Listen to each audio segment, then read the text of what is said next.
अभी सरस्वती पूजा का मौसम चल रहा है। ठंडे ठंडे मौसम में पाठशाला के बच्चे माँ सरस्वती के पूजा के लिए तैयारी कर रहे हैं। बात है करीब 300 साल पहले की। तब माधोपुर और जबलपुर नाम के दो राज्य हुआ करते थे।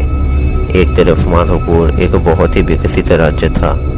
वहाँ के लोग अधिकांश पढ़े लिखे प्रजा थे। उन्हें कई सारे नए नए चीज़ों का आविष्कार करते और कैसे कर कठिन चीज़ों को सरल बनाया जाए इस चीज़ पर काम कर अपने राज्य को आगे बढ़ा रहे थे। जबकि जबलपुर राज्य एक बहुत ही पिछड़ा राज्य था।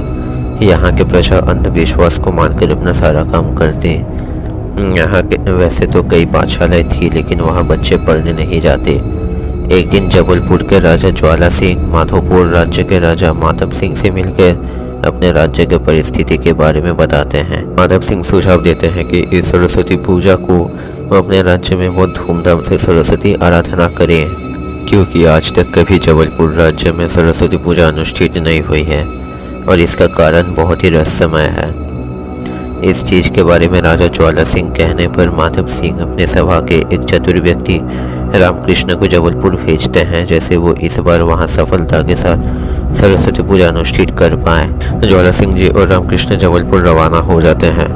रामकृष्ण सुना था कि शिक्षा में पिछड़े होने के बावजूद जबलपुर राज्य में एक बड़ा सा पुस्तकालय है। वह सबसे पहले वहीं जाता है। वहाँ हजारों की संख्या में किताब रखे थे। उन्हें देखते देखते एक बहुत पुराना तस्वीर मिलता है।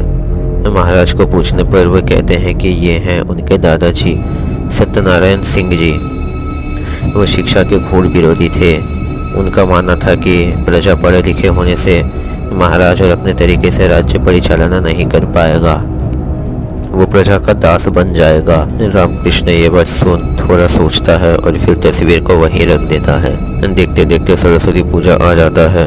सुबह से ही मंत्र जाप शुरू हो जाता है, लेकिन तभी सबको चौंका कर स्वयं महाराज ज्वाला सिंह हाथ में एक लाठी लेकर सब कुछ तोड़फोड़ करने लगते हैं। वो अपने आवाज़ में नहीं किसी और के आवाज़ में कह रहे थे, अरे जिस सरस्वती को मैं इतना नफरत करता हूँ, तुम मूर्ख प्रजा उसी का पूजा कर रहे हो। इतने में रामकृष्ण को एक बुद्धि मिलती है। वो तुरंत पुस्तकालय पहुँच जाता है।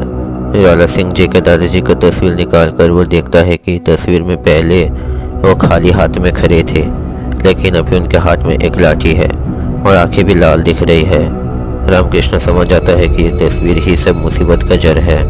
वो उस तस्वीर को फाड़ने का कोशिश कर व्यर्थ रहता है। फिर वो जहाँ सरस्वती पूजा हो रहा है वहाँ जाकर माँ को प्रणाम कर उस तस्वीर को सामने जल रहे दिए के ऊपर पकड़ता है। तस्वीर चलने लगता है और आसपास से जोरों से हवा बहने लगती है। महाराज ज्वाला सिंह बेहोश होकर नीचे गिर पड़ते हैं। होश आने पर राज्य का एक प्रवीण ज्योतिष उन्हें कहता है कि महाराज के दादाजी सत्यनारायण जी मरने के बाद उस तस्वीर में कैद थे। वे हर सरस्वती पूजा के दिन ज्वाला सिंह जी के अंदर समाकर सब कुछ तोड़फोड़ करवाते। अब वो तस्वीर भी नहीं है और सत्यनारायण जी की आत्मा चले गई है। इसके बाद जबलपुर राज्य के हर बच्चे पाठशाला में जाने लगते हैं और शिक्षा चारों ओर फैलने पर राज्य की समृद्धि होती है।